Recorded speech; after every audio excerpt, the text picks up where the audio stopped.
Hi, everybody. I want to know first if people in the back can hear me without this. Can you hear me in the back? So if my voice goes down a bit, please just let me know and I'll go on the There were mic. some people that said no. Oh, they did say no. So this is better? Yes. Yeah. Okay.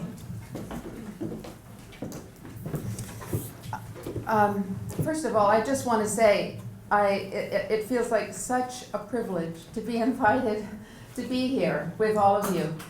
I had the good fortune to talk to Lee Allison, who really had the vision for this hospital and is here with us today. And to see this vision in reality and right at the point that they're just about to open their doors is so exciting to me, both for him and the people like Mark who are holding the vision, but those of us who are really anxious to have another kind of hospital available where they're doing the best standard of care that's available now, and also open through Hope Academy to new forms of working with people. So I'm extremely pleased to be here and to have been invited and to be with all of you. And I just want to honor those people who are following the vision to make this a reality, as well as those people in the Spiritual Crisis Network, like Katie, who hasn't yet said her name, but is the lovely woman who's been guiding us through so far. And I just feel like glowing about it, so I'll stop glowing and try to talk.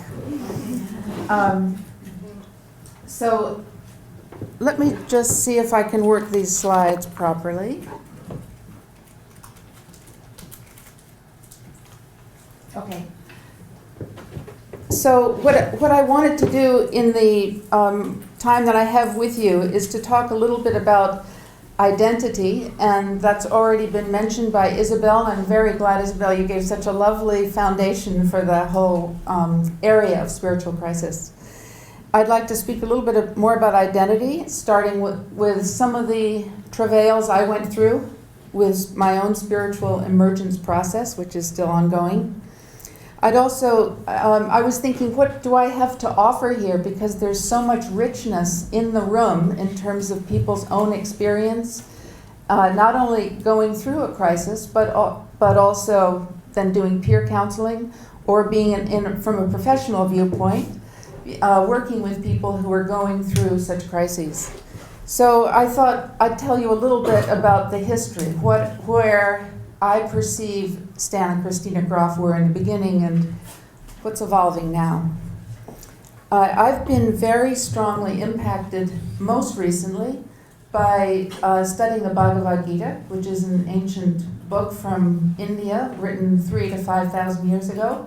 So I'm going to bring in a little bit of context from India and also speak just about effective care models for working within spiritual emergency. And I will mention something about Brazil. Obviously, there's a big agenda already for a short period of time. But one of the most interesting parts of this whole area for me is what causes what we call mental illness. And in the United States now, the director of the National Institutes of Mental Health is saying we have to go back to the drawing boards. There is no biomarker for what we call mental illness, even though we have a term for it that's like a sickness. So he's most recently saying we have to go back to the drawing boards. What is this that we're working with? Seems very important. Okay. So I love this particular graphic because clearly we can say, well, this is a butterfly in the making, but it's also a caterpillar. And sometimes a caterpillar might have a vision that it can fly, but it can't. But then it can in the future. So we're all going through some kind of a progression, and for some people the transformation may be extraordinary, from something that is clearly happier on the ground to something that is flying and very free. And it's oftentimes with people who are in a spiritual emergence process, the question, who am I, is extremely important. And then it becomes also, who am I right now? So to tell you something about myself, I grew up in a family where social position was very important. So something Katie, I don't think, knows yet is that I can trace my lineage back to the Lord Mayor of London, Sir Richard Saltonstall, and also his nephew, who was part of the Massachusetts Bay Colony. So I had this in the background as I was growing up, and a very formal, almost Victorian lifestyle, unusual in the United States.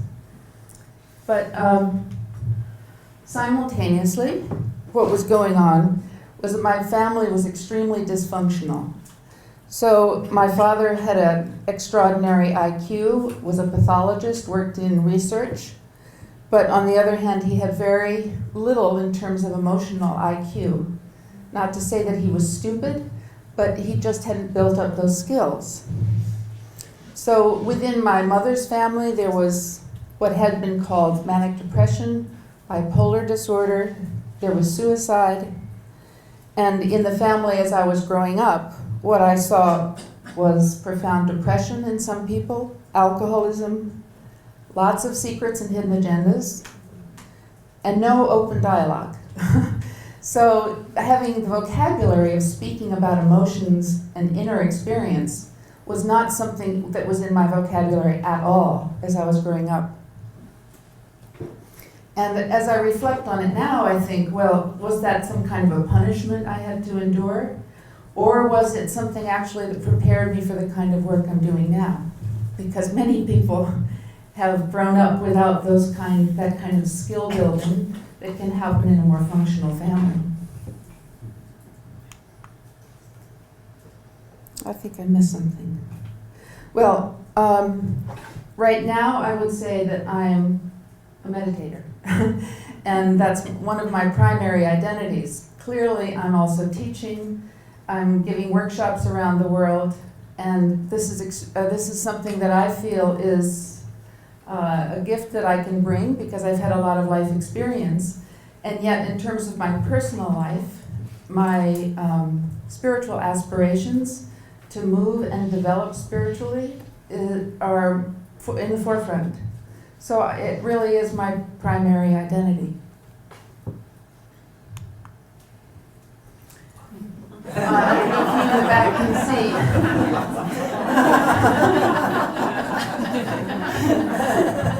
This is confusing, right? I don't think I need to explain that.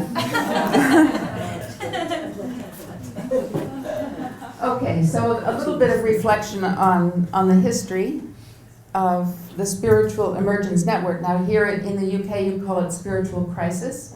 In the United States it started out with Stan and Christina Grof calling it the Spiritual Emergency Network. And when I was a volunteer there for 7 years, from 1984 to 1991, we went through a process of saying, well, wait a minute. We're attracting a lot of people who are in crisis. But the spiritual emergence process, ideally, does not have a crisis. So we want to be supportive of people who are going through this awakening or spiritual emergence or moving from caterpillar to butterfly without the need to have a crisis. And so that's the primary purpose we have. And of course, we want to support people who are in crisis as well. So, I don't know where to look. In 1979, when Stan and Christina Grof were starting the Spiritual Emergency Network, yoga and Eastern practices were really quite exotic. So Christina Grof went in to birth one of her children and actually had a very overwhelming kind of Kundalini experience. So there was, just to translate that, a tremendous amount of energy moving through her body. She felt very out of control in the circumstance and very afraid. And the doctors had no way of relating to it, and they thought, this woman is extremely afraid, she's totally out of control. I think antipsychotics are the right thing for her. So they actually separated her from her baby, thinking that she wasn't emotionally grounded enough to take care of her child. And this was one of the primary movers and shakers to help the Grofs recognize that we need a support for people who are going through such experiences so they can understand what's happening, but also for practitioners to understand what's happening so that they give appropriate support. So I just wrote up there Kunda what, because in 1979, the word Kundalini was really foreign to us. The idea that people could actually contact extraterrestrial beings was thought also to be part of the lunatic fringe. At that particular point in 1979, we had a lot of faith in medication, and also the idea that medication, we just had to find just the right medication, and then it would assist people to, maybe if they didn't heal, they'd at least get more comfortable. And at that particular point, Stan and Christina Grof created what they call 6 patterns. So 6 ways to identify what a spiritual emergency process might look like. I'm not going to go through those 6 patterns today because it would be too time consuming. And I think Isabel gave us a lovely way to relate to the felt experience. But in the workshop, I will be stressing the fundamentals of the spiritual emergency process, as well as these patterns that were identifiable, not only then, but are very useful to know about now. So at this point, the way I see it, this is not coming from the Grofs, the way I see it is that there's much less faith in psych meds as a whole right now. In fact, we have a lot more books that have been written by very reputable scientists. They're telling us about the problems related to treating extreme states of consciousness with psychiatric medication. So that's a huge change within our culture. I think there's a great deal of questioning right now of what is psychosis anyway. We used to think we knew what it was when we were entranced more with a medical model. But do we really know what it is? And can we really put a definition around it that makes sense to everybody? I don't think so. I think all the questioning is extremely good. Because of the internet and the World Wide Web and travel, we all have more access to wisdom of other cultures. So this has changed dramatically. So our language has changed, and our understanding of human potential has changed dramatically since 1979. I would say that it's quite obvious that people, there are more people identified with their own spiritual aspirations. So at least in the United States, there are yoga classes available everywhere, almost 24/7. And my guess is that here also in the UK and in the continent, there's a lot more yoga being taught, meditation is more accessible, and there are far more spiritual centers. So more people, of course, moving into mindfulness and other such practices. We're more aware now of the dramatic need for cooperation, peace, and a sustainable lifestyle on the planet. And there's a stronger demand, again, I can speak for the United States, for transparency. So there's a demand for that on the political front, certainly within financial institutions, but also I think within all the medical systems that we have, as well as the mental health systems. What's really going on? So we have books like Cracked, which came from an English author who speaks about the downside of psychiatric medications. We have the Disclosure Project in the United States, which is making a demand to all countries all over the world to disclose the history of extraterrestrial contact. And we have actually in the United States more disclosure happening on a national level. And there's now dialogue about an international spiritual emergence network. So that's a work in progress.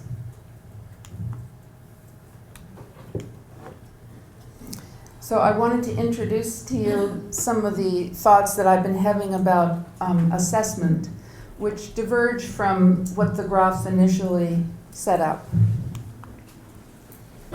This comes from the Bhagavad Gita, that what I mentioned before, but a translation that was done in 1995, so it was not accessible in 1979.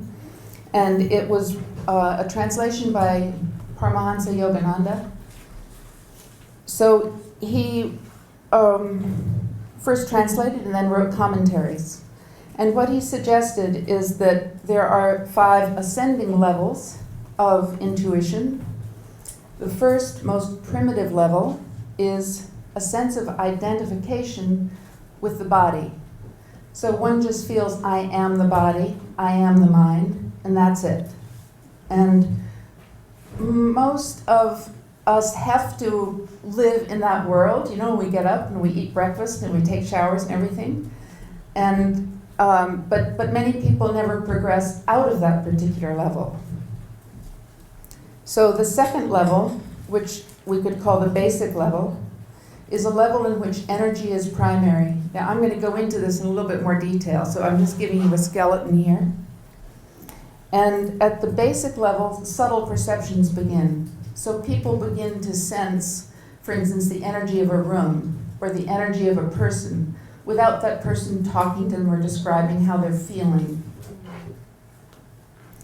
On the astral level, there's a very broad spectrum of experience. On an astral level, people can move into a state that feels extremely chaotic, full of emotion that doesn't seem to relate to what's right in front of them, full of visions, full of maybe emotional material that comes from much earlier in their life. They may have psychic impressions that seem to come from centuries earlier. So it can be extremely chaotic with all of these stewing around together, and at the same time people hearing voices. So on the other end of the spectrum, still on the astral level, are people like highly developed, highly trained mediums who can deliberately go into the astral realm where there are other beings or high creativity and access that realm in order to assist them in their own creative process or to assist in the healing of others. I've seen this very well illustrated in Brazil. So on the fourth level, again on the levels of intuition, is the discerning level. One has a very strong sense of identification. Again, here's identity again, but an identification with being the soul or a wave or a drop of the ocean, which is God. So, or whatever you want to call that being, which we refer to as our creator. So at that particular level, a person has a highly trained or access to a very high level of intuition and can thus be very discerning about the energies around them and can be more deliberate about moving into states of consciousness where they're very connected to God. And at the fifth level, a level very, very few human beings reach into, is a level where there is complete communion with God 24/7, but also the ability to operate on all the other levels. So this is not a ladder where you take a rung and you live there for the rest of your life or for a long period of time. Ideally, we can access all of these levels, but many of us are more identified with one than another. So here's an illustration of level 1. I don't know if you remember that in the old days when we got email, at least my computer would say, "You've got mail." And the way the guy's getting the message is a mud ball's coming at his head, right? And that's the way he understands communication, is by very physical, strong intervention with the body. We might think that some people who are deeply enmeshed in the biomedical system, those who are quite materialistic and who say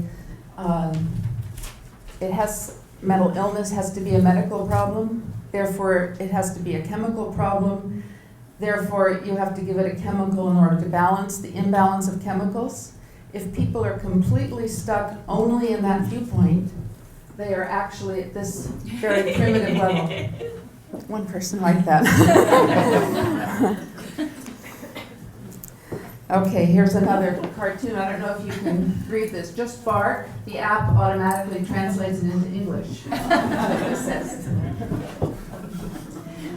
So level 2, again, I'm going over this in a little bit more depth, is a level where people can experience energies, and some people will experience being quite telepathic at this particular level. Some people might experience, energy is extremely important, and actually we can assist in healing each other through doing a form of energy work where you don't even touch the body, but you attend to the energies in the subtle bodies.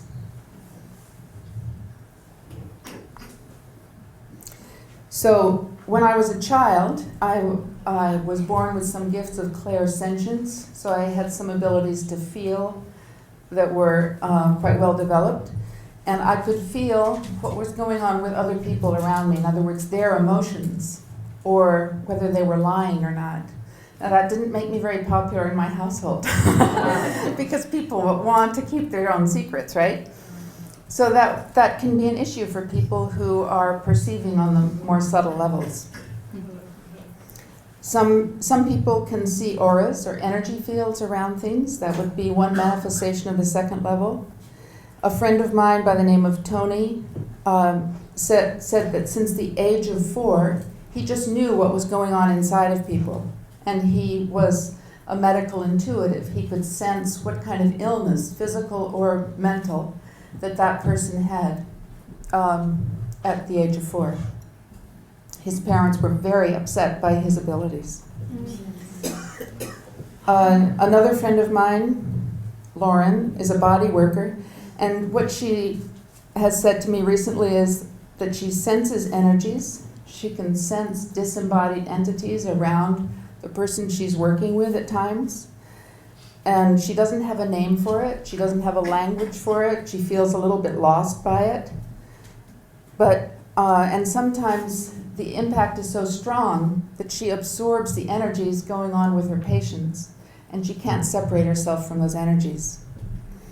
But she knows she needs to create more boundaries. So she's in a process of spiritual emergence, but it can feel like a real crisis for her at times. Another friend of mine is a geomancer, and she's she picks up energies of places and things, some good, not so good in other cases, but she can be very, very discerning. She can tell the difference, and she can avoid bad energies, and she has developed skills to clear spaces that have negative energy to then bring in more positive energy.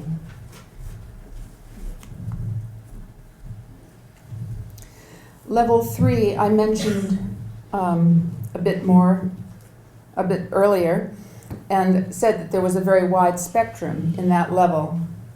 So rather than go into the theory and the complexity of the language around this, I'd like to tell you a story. The story is one of a man that I met in Brazil by the name of Marcelo. And his story was that he was working as a travel agent at the age of about 28. He had a nice circle of friends. He came from a wealthy family. And he started to feel depressed at first. And he was living independently from his parents, but he told his parents he was getting concerned about it. His parents then took him to a psychiatrist, one of the best in Sao Paulo. And the psychiatrist said, well, try this particular medication. Well, he tried it, and he didn't really impact him very much. And the difficulties that he was having on a psychological level started to grow, and he started to hear voices, 2 or 3 at a time. I'm sure he wasn't counting. And also this experience of insects and rodents crawling over his body. So he was constantly trying to move them off his body and was feeling more and more irritable. He wasn't hostile, he wasn't being aggressive towards people, but he was clearly irritable. His parents again took him to a psychiatrist and said, things are getting worse, not better. What can we do now? And the doctor said antipsychotics are the best, but he should be in the hospital under observation. So Marcelo went to the hospital, and unfortunately, his progression was getting worse and worse because it was an extremely stressful place for him to be, and he wasn't really connecting with anyone, and he just was very unhappy being there. So his parents took him out and thought, well, let's just travel around beautiful Brazil and go to the beach and have a good time and things will get better. Well, they didn't get better, and the same kind of, we could call them symptoms, same experiences were going on for Marcelo. And his parents were very strong and dedicated Catholics.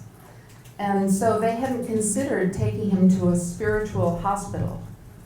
But they ran into someone who told them about the spiritual hospital and said, if nothing else is working, you could at least try it. So feeling quite shy about it, they went to one of the hospitals, and there are 50 of these Spiritist psychiatric hospitals in Brazil.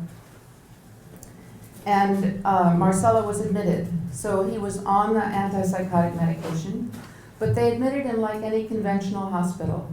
So he was assessed by a physician.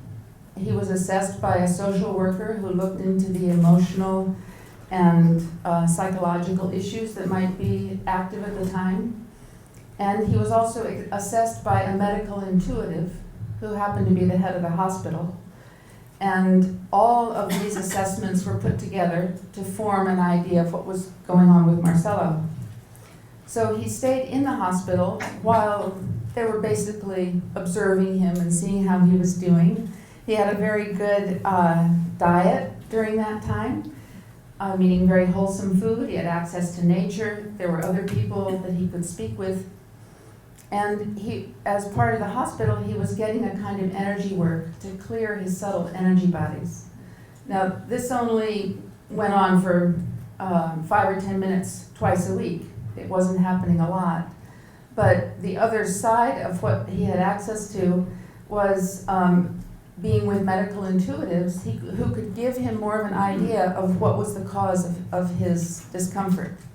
They made suggestions like, you have had a past life with your parents, and it was a difficult one, and this is what came up. You need to completely forgive them. So he started recognizing he had some of his own psychological work to do. And then on the other side, they started saying, you know, actually you have gifts as an intuitive or as a sensitive. And we can assist you to cultivate those so that you can then be of service to other people. So this was a very, very foreign idea to Marcelo as a Catholic. He at first thought, no, that's the work of the devil. We don't go there. I can't go there. So it made him very nervous, but the energy work he was experiencing was helping him. So he opened up to it, and he started learning more. He started reading books that were was supervised learning. And he started to converse more with people who were practitioners. And after a short period of time, he started practicing the energy work, realizing that he was good at it, getting good feedback. And then he was encouraged to work with some of the other patients under supervision. So over a period of months, his antipsychotics were reduced to almost a subclinical level, which means hardly making an impact on him psychologically. And he was very happily studying about Spiritism, not to change his religion, but because he had gifts as an intuitive. And as he learned how to harness those gifts and express those gifts to benefit other people, he was feeling better and better. He also had access to people who had the similar gifts and had cultivated them, and so he felt a sense of real fitting in, belonging. within this system, the Spiritist system in Brazil, they actually have a diagnostic category called repressed mediumicity. Terrible translation as far as I'm concerned, but that's what they use. And what it basically means is someone has gifts of intuition, but they have felt that they should hold them back, or it wouldn't fit into their culture. They were conditioned to believe that's a no-no to territory to go into. And so anytime they had an intuitional experience, they thought something was wrong. And my sense is that there are a lot of people in spiritual emergency who have repressed mediumicity, or they're a sensitive with gifts to give us, but they don't have a way to bring it out and express it so that it can really benefit themselves and others. So along his path, he had to accept the notion of reincarnation. He also accepted the nature of karma and the concept that there are spirits around us, very positive ones that we can say are affiliated with the Creator, like angelic beings, but also negative spirits. And that did not mean that he had to leave his Catholicism. In fact, he and his family fully embraced Catholicism, but it meant that he had an avenue to uncover more about this dimension, or that dimension of life, and have it enhance his understanding of his own life.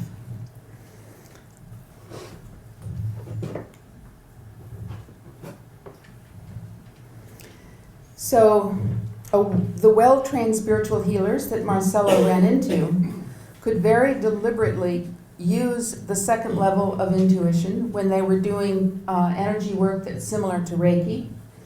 They could also use transmission of energy to bless water that could then be used for healing purposes. The medical intuitives and the healers could go into the third level of intuition for diagnosis and healing, and go into it very deliberately, so they didn't have to deal with the kind of chaos that can happen when someone first enters into the astral level. They were able to not only be of service to people like Marcelo, who needed healing, but also within this framework, there's a sense of it's possible to assist even the beings who are not in bodies to move on to their next level of growth as well. So it's not about exorcising them, as in throwing them out the window. And the well-trained spiritual healers in the model I just described also have glimpses into the divine world that Isabel was speaking about, or glimpses into the secret garden, glimpses into, or true experiences of being with the Creator. Now, going on to level 4, it gets harder to find a way to describe it. But I don't know if you can all see this. 2 of the greatest qualities of life are patience and wisdom. So this is a skunk, right? Who's come in to eat the dog's food, and he's just sitting back. Definitely a wise choice, right? And it's also hard to come up with some kind of graphic representation of the 4th level. But my grandson thinks that Yoda is the hero of all. And so I've been watching Star Wars films with him. And it's true. Yoda is extremely discerning and is the appropriate teacher for those who are confronting the evil forces. Now, the 5th level becomes even more difficult to find a graphic representation. One person here, the female is Amma, who is known as a hugging saint, who is clearly experiencing very consistently a sense of oneness with God and able to transmit that to others. The Japanese man on the other side was my personal teacher from 1967 to 71, Suzuki Roshi, a Zen Buddhist abbot, and he unfortunately passed away in 1971.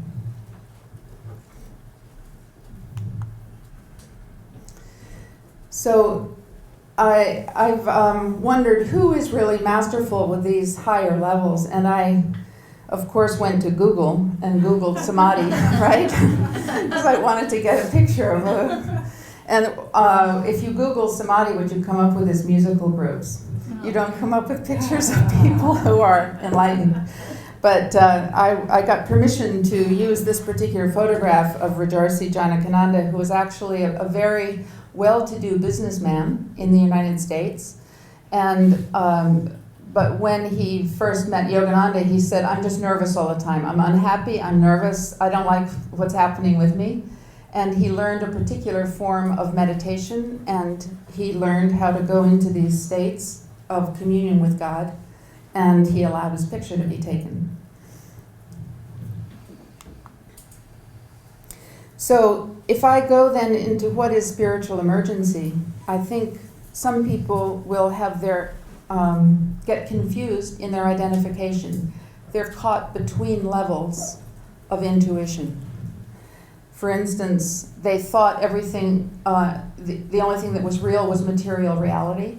Then they start sensing energies or become a bit telepathic, or they're around someone who is going through a dying process or a very severe process, and suddenly they open up to other realities. And it can be extremely jarring, especially if they don't have any map of those other realities, and someone has been telling them, go into those other realities and you're going to get close to the devil. So that can catalyze a real crisis for people. In that situation, they don't have any kind of a map. Similar to Marcello, he had no map of what kind of territory he was going into. So it was easier for him to believe what the psychiatrists were saying. Oh, you're in a psychotic process. You're schizophrenic. You need to take medication. He had no other map. Frequently when people are in a spiritual emergency, they don't have a sense of meaning, but they also don't have a sense of a goal.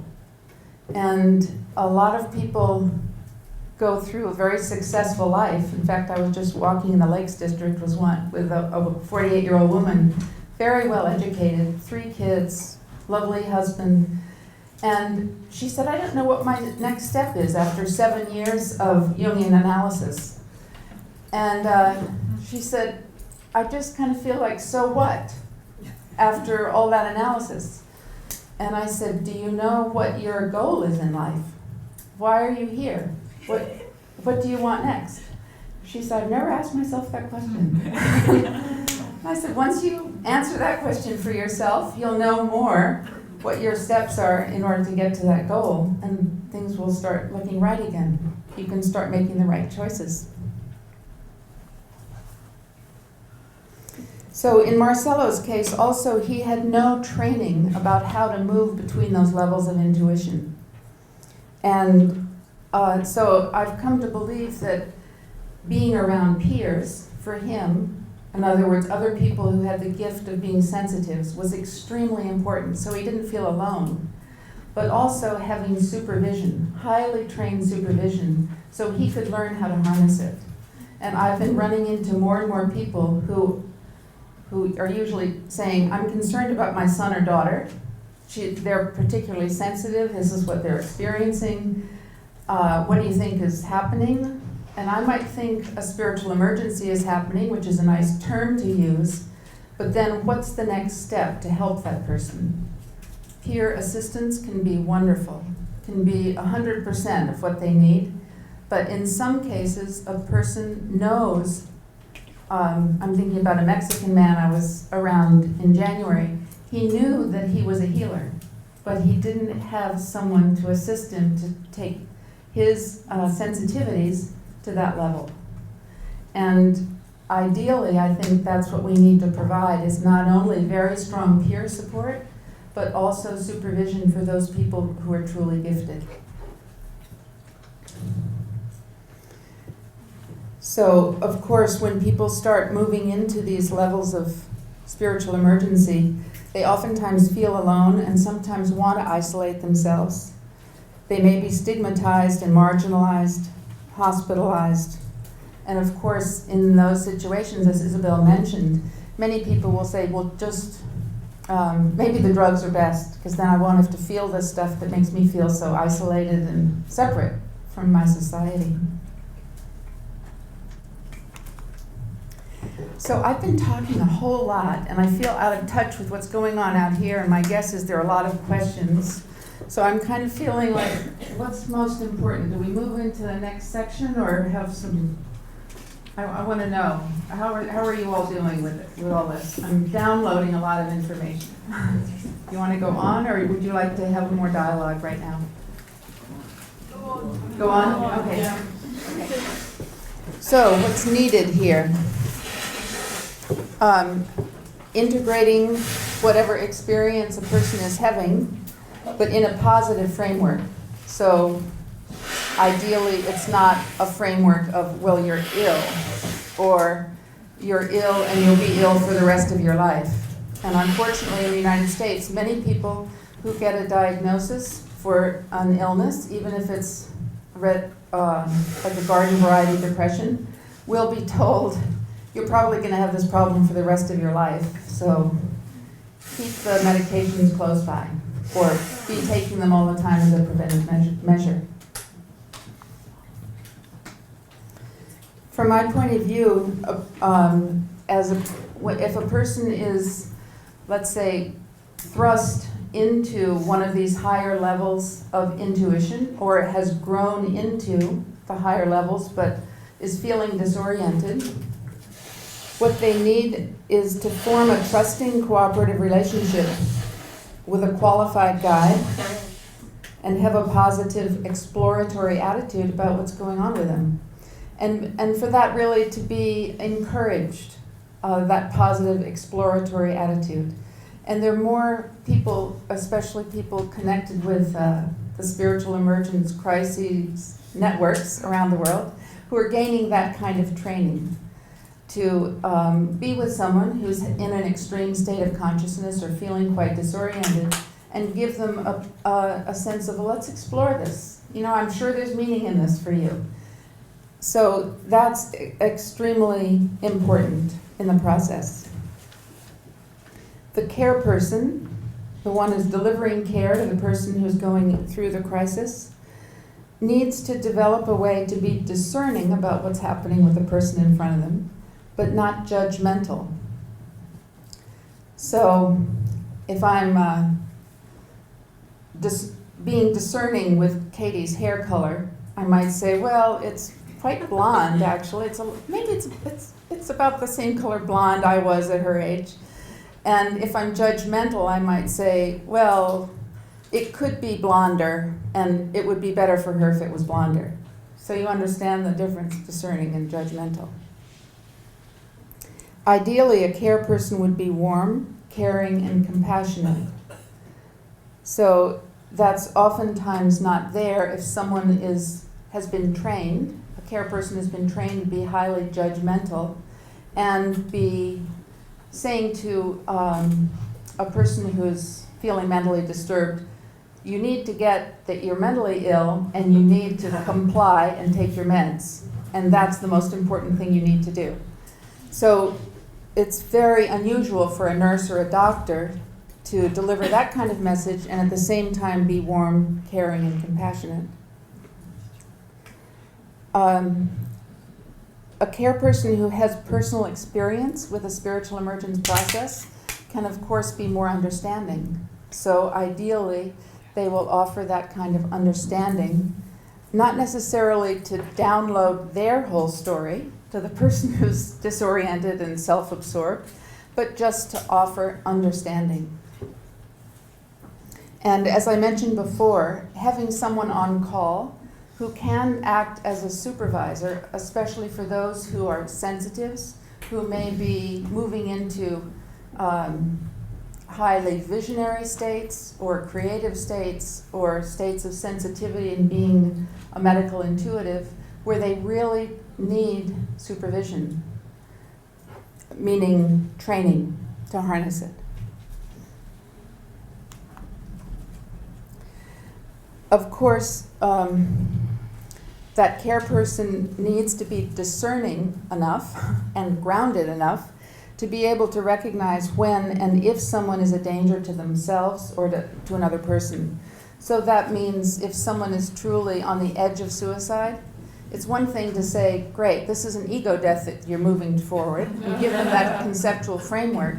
But if they're actually just about to pick up a knife and hurt themselves, then they need to likely be in a secure environment and be given the assistance they need to move through that extreme state of consciousness. What am I doing with timing? Help me with the timing, would you? Okay. Now, I was very impressed with one man's story. His name is Sean, and he had a spiritual crisis after being in a workshop, or while he was in a workshop that was very intensive. And at one point, he started to feel such strong feelings and such strong visions. He took off all of his clothes. He was in a hotel. He took off all of his clothes, went into an empty lounge, and started running around and chanting and singing in a very loud voice. And the people got very, very frightened. They didn't know what to do. All the rest of the people in the workshop were in the other room, and they just called the police. Sean was taken to a hospital. He was given, he was told, you've got to be still so we can give you these antipsychotics. Sean said, if I'm still and I promise to be still, will you not give me the antipsychotics? And they said, okay, we'll do that. He got still. They gave him the antipsychotics. So, a damaging story in terms of helping to develop trust, right? But Sean's mother took him out of the hospital after he was able to go after a couple of days, brought him home, and the kind of care that she gave was basically sit in the lounge and watch TV with me. There wasn't much else going on. But that was enough for him, to be around someone who cared for him and to recognize that he was okay. And it was all right what happened, maybe not the best thing to do every day, but it was okay. And he's gone on to a very fruitful life. So it doesn't have to be necessarily the most qualified mental health care person. A mother can be very satisfactory, or a father. But on the other hand, someone who is trained as a peer specialist might have been the ideal person for Sean to be with at that time, or qualified nurses or doctors who have developed a kind of knowledge of spiritual emergency phenomena and could have dealt with him in a appropriate way. So I think just to say a little bit more about repression, I think we're all in the process of witnessing an enormous transformation on planet Earth right now, where so many of our systems are falling apart. Either they're falling apart by themselves or they're being challenged to the point where the power that they had is no longer unquestionable. It's being questioned very dramatically. So we still, though, have to deal with the social conditioning we've had as children and the repression that we might experience in ourselves around going into certain directions of our psyche. And that can be very challenging on a personal level, but also just within the system. Like, how do we create a mental health institution that allows for these kinds of extreme states? What do we call them even? What do we call the extreme states? What do we call the people who we used to call patients?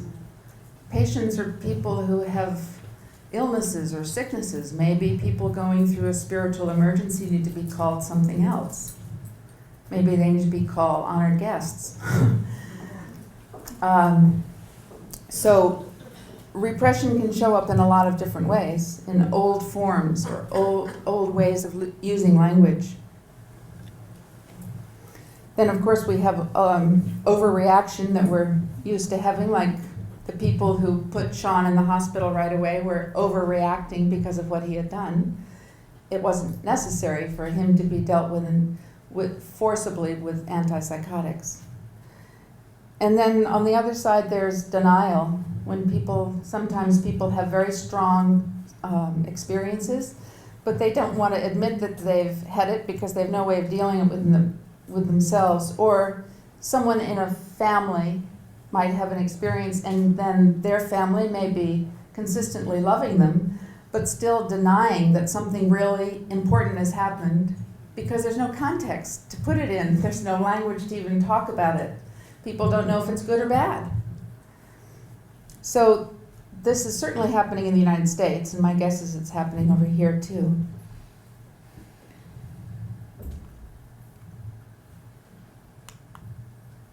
That's where it takes us, right?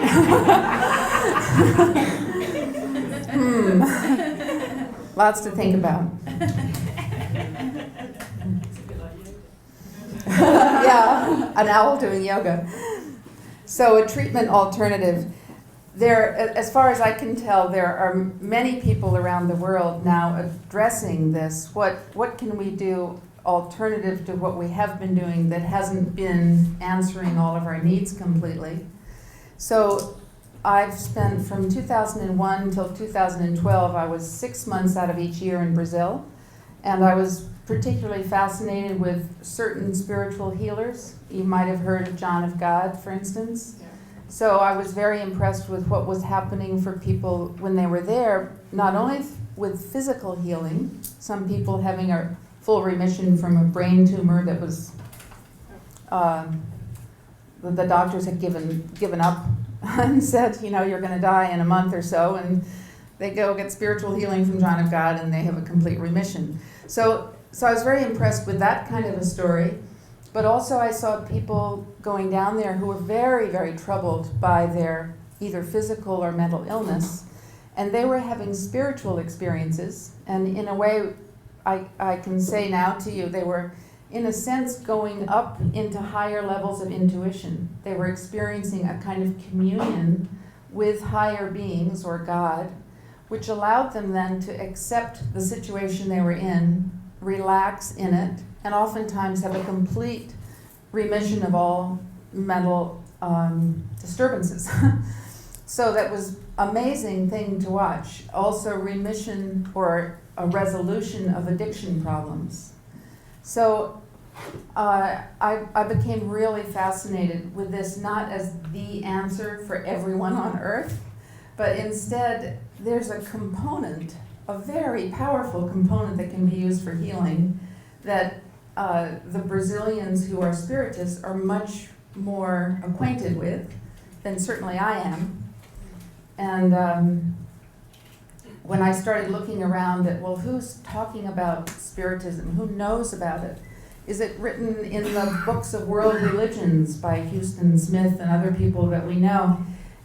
Is it available for people to learn about? And I was surprised that there was so little information about it. So it's a little bit of a guarded secret, I think. I mentioned a little bit about what happened to Marcelo when he entered into a Spiritist psychiatric hospital. But I'll just say a little bit more generally what is available there as resources. So they have teams of highly trained mediums. So these are people who have worked together for literally decades as a group, meeting together several times a week in order to be able to find the cause of a mental disturbance and then assist a person to heal from that. So they train as mediums and healers, and they work in teams so they can be supportive of each other, because it's very difficult work, even if you've done it for years. They're also gifted medical intuitives. Some of them work in teams. Some of them can also work alone, and they also help in finding the cause, not only a cause that might be based in the body. For instance, someone has an allergy to a mold, and that's creating a depression, which can oftentimes never be discovered easily. So some of these medical intuitives are sensitive enough that they can pick up those kinds of physical issues that might be contributing to a mental imbalance. But sometimes they can also go back deeply into a person's psyche and look into what we can call past lives or look into the deep unconscious to see what kind of a complex might be holding a person. You don't have to believe in past lives or spirits, negative spirits, in order to get something from Spiritism. So one of the things that I was most impressed with as an American is recognizing that some of the people who were on staff as psychiatrists, who had had conventional training as psychiatrists and MDs, they were also highly trained as mediums. And to be able to really operate in both realms, or functionally using the left and the right sides of the brain, and using them very gracefully together, is an extraordinary thing. I'd never hoped to see it I'd never had seen it in the United States. I hope to see it in the United States. The hospital that I take people to, the Spiritist Hospital, never uses electroconvulsive therapy, and they have a very cautious use of medications.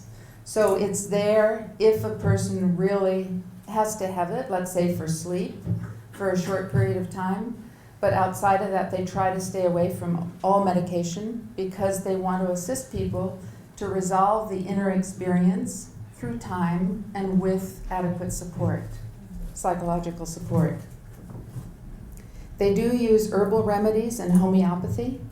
That depends on the hospital, what kind of more natural remedies they'll use. They all use energy work. They all use blessed water as a way of helping people maintain a healing path. So just as someone can apply energy work to the subtle bodies of a human being, you can also send positive vibrations into water, and water will actually retain those vibrations and thus be able to be used for healing. So blessed water is part of what they use. They also make strong use of prayer, but since they accept people from all religions and feel that there is great value in all religions, it's an ecumenical kind of prayer. The Spiritists are very strongly aligned with the power of Jesus Christ and the importance of loving your neighbor as yourself. So the very basics of Christianity, but and so you could think of it as Spiritism as being a Christian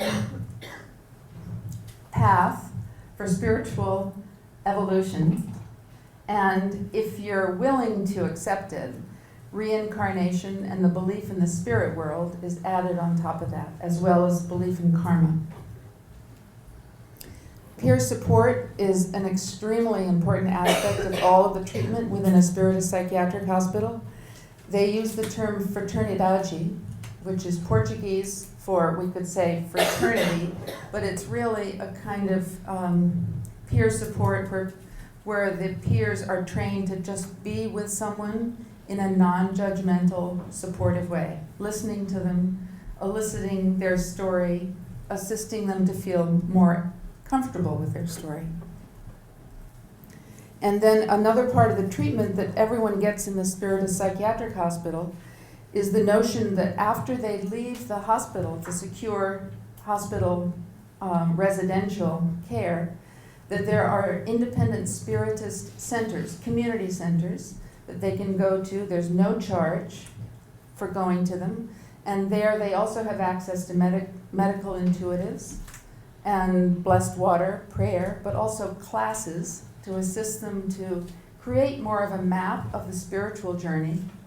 And it's not put on them, but more they're able to discuss it as a notion to take on as they wish.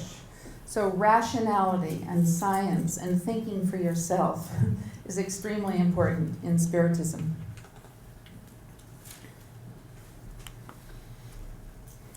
I mentioned to you already the diagnosis that Marcello was likely given, which is repressed mediumship. That's another translation. I said before, repressed mediumicity, which is what you'd find if you read the Spiritist books. By the way, if you are intrigued with what I'm speaking about around these Spiritism and the psychiatric hospitals. One of the books that I've had published is called Spiritism and Mental Health. There were some copies earlier on upstairs. And most of the chapters are written by psychiatrists and psychologists from Brazil, but translated into English. And so they're describing the system and how they look at diagnosis and how they look at treatment and outcomes, etc. So looking at Marcelo, just again as review, he really had no cognitive framework for what he was going through. He had no supportive peers. He had a loving family, but they didn't have any understanding of what was going on with him. And he had a lot of personal judgment about himself, as well as fear about what was happening with him.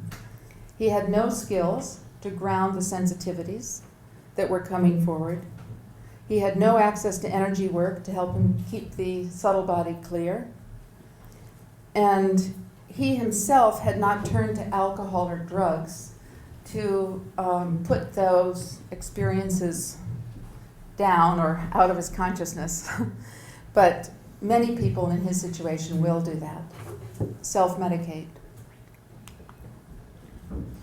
One thing I didn't mention about yet with the Spiritist psychiatric hospitals is the mediums are able, these highly trained mediums who work in the astral realms, are able to pick up that some people have attachments, negative entity attachments, and work with them.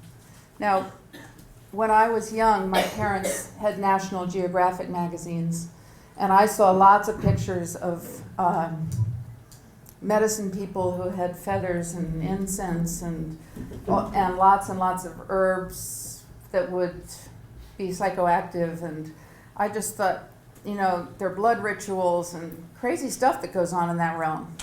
Stay away. That was kind of the message I got from National Geographic. But in the disobsession sessions that happen in the hospital, the Spiritist psychiatric hospitals, it looks very much like a conference room, like this, that you might find in any business or bank. And the mediums sit around it.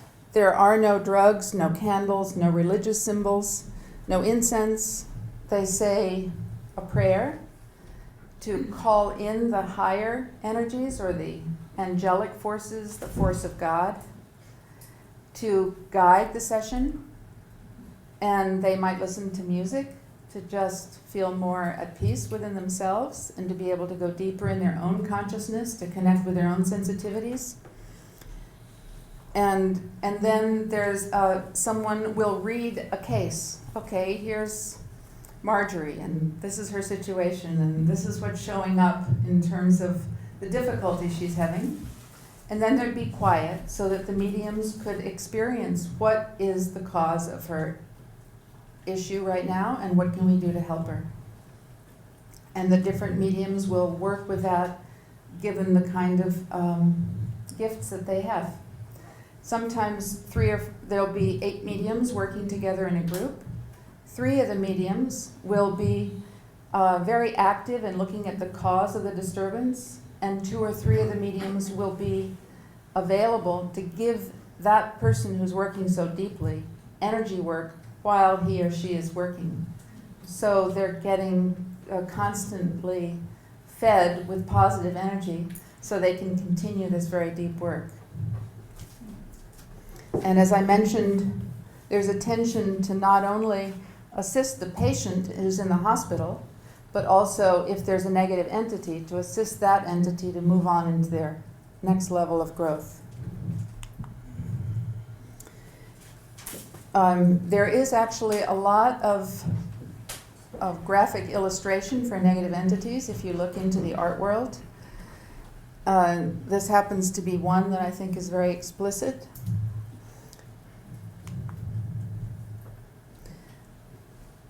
How am I doing on time? 10 minutes? So, 10 minutes, 7 slides. So, this area of negatively motivated entities can be very, very scary for people. And And I hesitated talking about it, but then I thought, well, if I look at what is it that I can uniquely bring into the conversation around spiritual emergency, some kind of introduction to this realm that negative entities might exist, might be useful. Just to touch into it, and you believe or take what you want from it, okay? Please recognize that I take personally a very broad approach. So in terms of my own growth, I think that it's a good idea to stay open-minded to what is available as a human being on earth and what can happen, but at the same time to have a very clear goal in mind. And for me, as I mentioned, I'm a meditator and I want to move into higher states of consciousness, not only for my own personal growth, but also to benefit the world. So the negatively motivated entities have been extremely interesting to me as a clinician, because I was trained as a psychologist. The idea that they could actually be, negative entities might exist and be impacting people, and especially alcoholics, because my father was an alcoholic. And I used to have the experience of demanding that my mother close all the closet doors in my bedroom before I went to sleep at night. Now we're talking when I was, 3, 4, 5, up to the age of 10. And I feel like I was sensing some kind of energy in the house that I wanted to separate myself. I was sensing some kind of energy, most likely coming from him, that I felt I needed to be separate from. Now, whether there was a negative entity attachment to my father or not, he's not alive. Unfortunately, he died of alcoholism when I was 25. I can't talk to him about it. He never would have believed it anyway. But having spoken to a lot of people in Brazil, and some who were addicts, I interviewed some in the hospitals, it's been an extremely valuable notion for me to entertain. So, negatively motivated entity is not necessarily coming from the devil. It's basically from the point of view of a spiritist.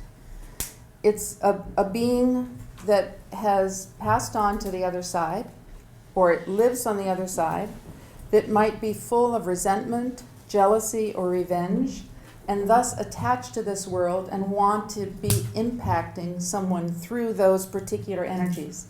It's like a person you might know who just has a one-track mind that wants to get back at somebody, and that's all they want. They're driven.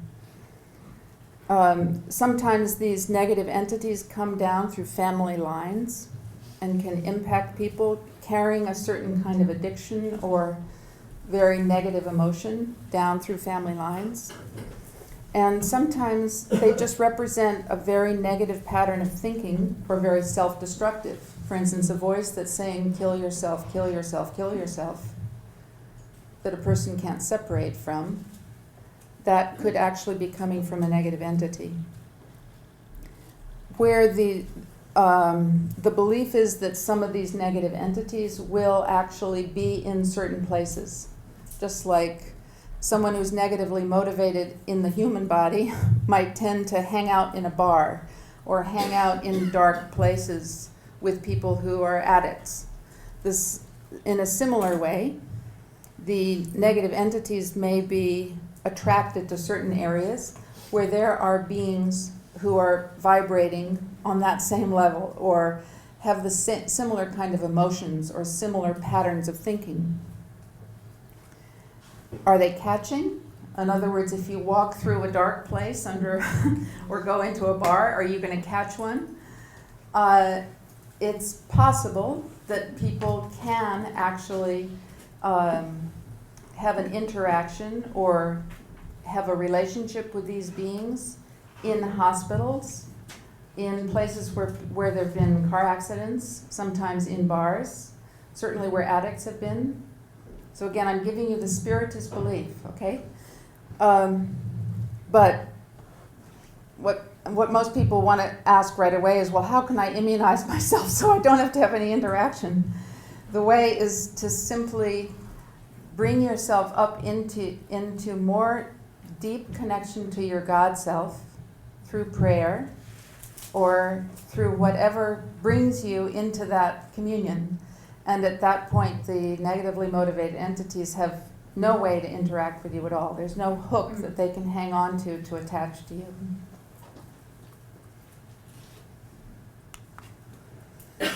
A very interesting quote from Albert Einstein. I'll read it out loud because it's hard to read, I think, on the slide.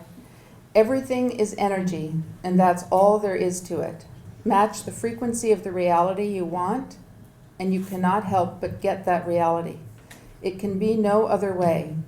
This is not philosophy. This is physics."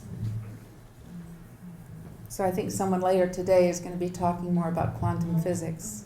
Get more of that. But that's just as true with the negative entities.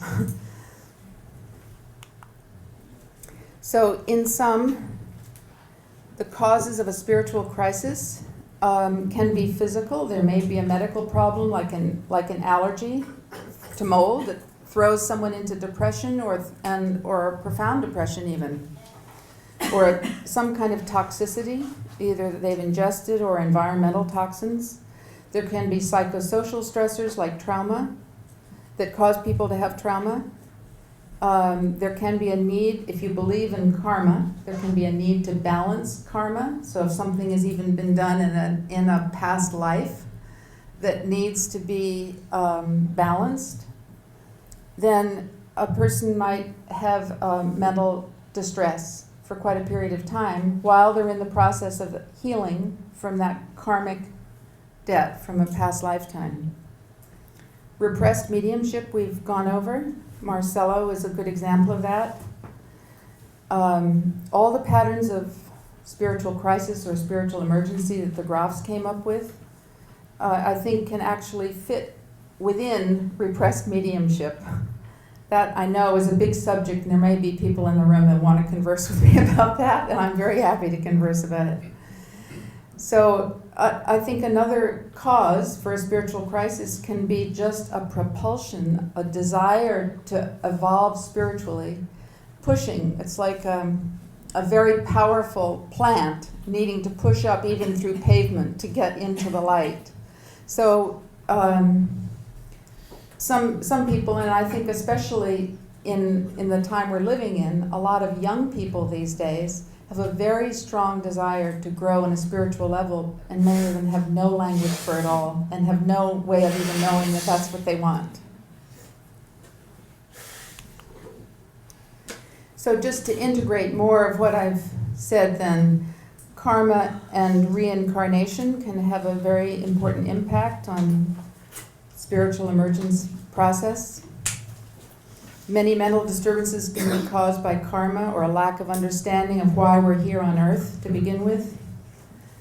The Spiritists believe that we're here to develop spiritually and become more compassionate and wise. Life is a process of spiritual emergence. We must be actively involved with discipline, exercising compassionate action. Problems, crises are helpful hints to facilitate growth. It's not a punishment from God or anyone else. An illustration of that, God does not smite or spare you from being smitten. So the Spiritists believe that God is extremely kind and not judgmental, not there to punish us.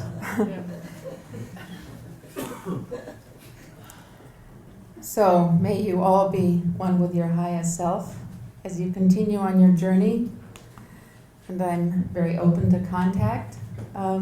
These are ways you can contact me. If you're interested in the trips that I provide for health providers to visit the Spiritist psychiatric hospitals and learn from the mediums and the doctors who work together there, I'm doing another trip October 11th to the 18th. And if you're interested in the books that I've created, videos, courses, go to the websites. Okay? Thank you so much.